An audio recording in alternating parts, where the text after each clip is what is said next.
대기업 시청자 금호건설 주주 여러분들 반갑습니다. 금호건설 관련돼서 여러분들이 알고 계셔야 되는 중요 이슈라던가 내용들 전달해 드리고 있는 담당 멘토 이진욱입니다. 자, 금호건설 함께 좀 건설사 관련된 중요 이슈 내용들 오늘 좀 함께 체크해 볼 건데, 그 전에 차트 먼저 볼게요. 일단은 지금 끝없이 빠지고 있죠. 거의 1년, 2년, 3년가량 지금 빠지고 있는 상황인데, 일단은 지금 현재 고금리로 인해서 건설사 전반적인 시황이 안 좋기 때문에 최근에 뭐 수주를 1000억짜리를 갖고 와도 크게 변동이 없어요. 다른 건설사들도 마찬가지고. 그렇지만 우리가 또 이 건설사가 돌아가는 시황을 그렇다고 아예 까막눈처럼 안 보고 살 수는 없잖아요.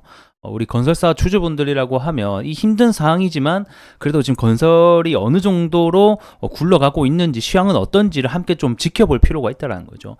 그럴 때마다 제가 여러분들에게 이 이슈 체크를 통해서 지금 현재 어떤 뉴스들이 있고 중요 사항들은 뭐다라고 좀 짚어 드릴 테니까 계속해서 같이 영상 좀 시청하면서 좀 도움이 되셨으면 좋겠습니다. 그래서 오늘 저 건설사 이슈 몇 개 좀 체크해 보면서 여러분들과 얘기 나눠보는 시간 가져보도록 하겠습니다. 자, 뉴스 함께 보도록 하겠습니다. 자, 정부 통계보다 미분양 주택이 더 많아 정책 효과 적을 수도라는 뉴스가 있습니다. 이 건설사의 미분양 주택이 굉장히 말이 많죠. 아시다시피 지금 특히 지방 같은 경우에는 미분양이 엄청납니다. 그리고 이제 수도권은 그래도 방어를 해주고 있는데, 이 사실 미분양이 이 주택 수가 엄청나게 많은 상황 속에서 이게 이제 현재 집계되고 있는 것보다 실제는 더 많다라는 얘기가 될 것 같은데, 근데 이거는 뭐 당연할 수밖에 없어요. 왜냐하면 이 건설사들 같은 경우에는 이 미분양을 집계를 하는 것을 매번 이렇게 정부에다가 보고를 해주긴 하는데, 이게 의무적인 사항도 아니고요. 그 다음에 이거를 실질적으로 얘네들 확인을 안 해요, 이 정부가. 그래서 진짜로 이 미분양 숫자가 많은지도 확인도 안 하고, 그러다 보니까 이 미분양을 많이 났다, 그러니까 미분양이 지금 안 되고 있다, 그러니까 분양이 안 되고 있다를 계속해서 언론에 알리면 결국에는 이 아파트 가격 하락, 분양 가격의 하락밖에 쫓치는 게 안 되기 때문에 이 건설사 입장에서는 숨길 수밖에 없는 부분들이 되겠다. 그렇다 보니까 이게 통계보다 미분양 주택이 더 많게 되는 부분들이 나오고 있다고 보시면 좋을 것 같고, 그래서 아래 내용을 보게 되면 일단은 발표된 수치보다, 정부가 발표된 수치보다 훨씬 더 많을 수 있다라는 게 분석이다. 그리고 정부가 28일 발표한 이 건설경기 회복 지원 방안에 대해서도 실제 대응력은 떨어질 수 있다는 지적이 나온다, 이렇게 나오고 있는데, 자, 건설경기 회복 지원 방안, 자, 이게 뭐냐면 28일, 29일 날이죠. 이때 정부가 이 침체된 건설 경기 회복과 유동성 위기에 대해서 좀 건설 업계를 지원을 하겠다는 내용을 발표를 했어요. 근데 규모가 뭐 사실 예산이 부족하다 보니까 그렇게 엄청나게 큰 숫자는 아니에요. 뭐 3조 원 정도로 투입을 하면서 이런 부실 우려 사업장에 대한 토지를 매입을 한다던가 유동성 확보를 위한 자금으로 쓰겠다라고 발표를 했어요. 그래서 세부 내용을 간략하게 보게 되면 이 미분양 문제를 먼저 해결하기 위해서 이 미분양 주택을 매입하는 뭐 리츠, 이런 구조조정 리츠 하는 회사들이 있거든요.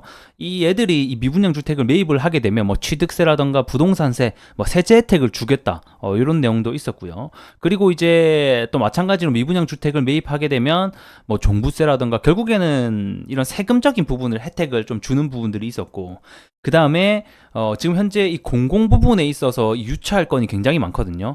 그러니까 공공 사업을 내놔도 이게 사실상 돈이 안 되다 보니까 건설사들이 채택을 해나가지 않는 거예요. 수주를 해오지 않는 거예요. 그러다 보니까 유찰되고 있는 이런 공사에 대해서 4조 정도로 또 투입을 추가적으로 해서 좀 공사를 정상화를 할 계획이 있다, 이렇게 좀 밝히고 있고, 뭐 나머지 또 미분양되고 있는 부분을 뭐 LH 매입 확약을 통해서 또 추가적으로 검토하고 있다, 뭐 이런 부분들이 있습니다.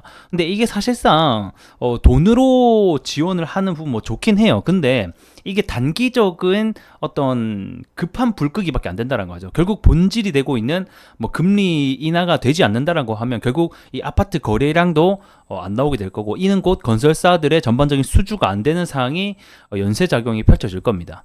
그래서 우선은 제가 봤을 때 이 금리 인하가 가장 본질적인 문제이기 때문에, 이 금리 인하가 되지 않으면 이 건설 경기와 부동산 경기가 좀 살아나기는 힘들지 않을까. 하지만 이러한 좀 연쇄적인 계속해서 안 좋은 상황 속에서 이런 건설 경기 회복 지원 방안을 내놓는다라는 것은 그래도 긍정적인 면이 있다, 이렇게 보시면 좋을 것 같습니다. 자, 그래서 내용을 계속 보게 되면 일단은 건설업계는 이 미분양 주택이 현재 정부 통계보다 1.5배 더 많을 수 있다라고 보고 있다고 하고 있죠. 저는 1.5배가 그 이상이 더 많을 거라고 생각합니다. 실제로는 이 미분양 주택 수가 한 2배 가까이 좀 많지 않을까 보고 있고, 왜 이렇게 신고를 안 하는지에 대해서 이유가 나타나 있는데, 결국에는 이 건설업계에서는 이 미분양이 알려지게 되면 결국에는 인기가 떨어지게 될 것이다. 이는 곧 아파트 가격 그리고 분양 가격의 하락으로 이어지기 때문에 결국에는 건설사 수익과도 연관되어 있는 부분이죠. 그래서 이런 부분 때문에 크게 신고를 하지 않는다라고 보시면 좋을 것 같습니다. 자, 그리고 다음 뉴스 함께 보도록 하겠습니다. 아파트 포비와 현실화, 대형건설사 10개 중에 7곳 1분기 수주 0이라는 제목이 나왔습니다. 자, 포비아라고 하는 게 공포, 뭐 이런 공포에 대한 얘기라고 보시면 될 것 같고, 그래서 지금 현재 이 아파트 수주 부분에 있어서도 계속 인허가 그리고 착공 사이클이 24년도 올해 굉장히 낮을 것으로 예상이 되고 있죠. 이번에 대형 건설사들의 전반적인 1년 수주 계획이 나왔는데 작년 대비해서 전부 다 10% 이상 하락한 수치를 지금 좀 보여주고 있습니다. 그래서 전반적으로 얼마나 경기가 안 좋은지에 대해서 우리가 알 수 있는 좀 지표가 될 것 같고, 그래서 내용을 보게 되면, 자, 대형 건설사 10곳 중 7곳은 단 한 개 정비 사업도 수주하지 않은 것으로 나타났다고 나와 있죠. 이게 정비 사업이라고 하는 게 우리가 신규로 아파트를 올리는 거랑 좀 다릅니다, 여러분들. 그러니까 정비 사업이라고 하는 것은 재건축, 재개발 이런 게 이제 정비 사업이 되는 거예요. 그래서 이게 도시 정비 사업이라고 해서 기존에 우리가 알고 있던 새로운 부지에 아파트 올리는 거랑 조금 다르다. 이 정비 사업은 길게는 10년 그 이상까지도 바라보는 아주 긴 사업이기 때문에 기존에 우리가 알고 있는 것이랑은 조금 다르다고 보시면 좋을 것 같고, 그래서 이 수주 자체가 0건이라는 게 아니고 이 정비 사업이 지금 현재 수주가 0건이다라고 보시면 좋을 것 같습니다. 그래서 왜 이렇게 수주를 하지 않냐라고 보게 되면 결국에는 마진율이죠. 지금 현재 아시다시피 원자재 값이 굉장히 많이 오르고 있습니다. 그래서 이 원자재 값 상승으로 인한 수익성 악화와, 그리고 아까 봤죠, 미분양. 그러니까 결국에는 착공해서 다 올려놔도 미분양이 되게 되면 이게 결국에는 뭐 수주를 해도 돌아가는 게 없는 거예요. 그래서 이런 부분들이 전반적으로 좀 악영향이 나오고 있다. 자, 그리고 계속해서 보게 되면, 자, 수주 실적을 공개한 상위 10개 건설사들이 현재 수주액이 전년 동기 대비해서 12% 줄었다, 여기 나와 있죠. 제가 말씀드린 대로 거의 10% 가량 계속 좀 줄고 있는 모습이고, 정비 사업뿐만 아니라 다른 어떤 수주 사업도 같이 비교해 봐도 계속해서 좀 줄고 있는 모습이 좀 보여지고 있습니다. 그래서 이런 부분이 좀 전체적으로 안 좋은 영향을 계속해서 좀 경기가 어떤지를 우리가 알 수 있는 부분들이 아닐까 이렇게 보고 있습니다. 그래서 간략하게만 이렇게 좀 넘기도록 하겠고요. 자, 그리고 마지막 금리 인하에 대한 얘기 좀 해보도록 하겠습니다. 자, 다들 아시다시피 이 건설사 그리고 부동산 경기에 가장 치명적인 영향을 미치는 게 결국에는 이 금리가 되겠습니다. 현재 급격한 금리 상승으로 인해서 부동산 경기가 수축, 위축이 되고, 그에 따라서 건설 경기도 같이 위축이 됐다, 이렇게 보시면 될 것 같은데, 그럼 결국에는 이 주 원인이 되고 있는 이 금리가 인하가 된다라고 하면 이 건설사에게는 굉장히 좀 호재로 작용이 될 것으로 보고 있죠. 그래서 이 금리 인하가 올해 하반기부터 좀 인하가 되지 않겠나 이렇게 보고 있어요. 그래서 현재는 이 파월이랑 뭐 여는 총재가 3회 정도 인하가 할 것이다라고 밝히고 있는데, 사실 이 부분은 뭐 유가가 얼마나 잘 피는지 그리고 물가가 어느 정도 잡히는지에 따라서 결국에는 뭐 한 번을 하게 될지 두 번을 하게 될지 뭐 네 번을 하게 될지에 따라 좀 달린다라고 보시면 좋을 것 같고, 하지만 제가 봤을 때는 올해 금리 인하가 최소 한 차례 이상은 될 것 같아요. 왜냐하면 일단은 물가가 그래도 어느 정도 잡히고 있는 모습들이 보여주고 있고, 그 다음에 두 번째는 24년도 올해 하반기에 또 금리 관련돼서 미국 대선이 있습니다, 여러분들. 이 또 미국 대선에 표심 잡기 위해서 금리 인하를 해야겠죠.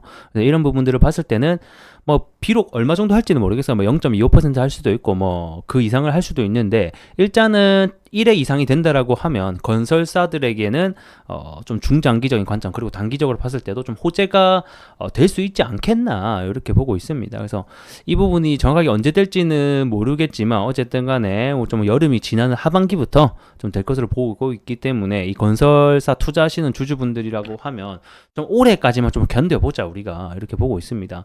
그리고 25년도부터 다시 한 번 더 착공 사이클이 올라가는 시점도 있기 때문에 비록 힘든 상황이지만 지금 현재 건설 경기의 전반적인 어떤 시향을 계속해서 놓치지 말고 따라가면서 이 투자 추가 매수에 대한 부분과 뭐 신규 매입에 대한 부분도 함께 좀 고려해보자. 하지만 아직까지는 좀 시기상조인 감이 있습니다. 그래서 금리 인하가 본격적으로 되는 시점이 그 투자 그리고 건설사들 다시 한번 올라오는 계기가 되지 않을까 이렇게 보고 있습니다.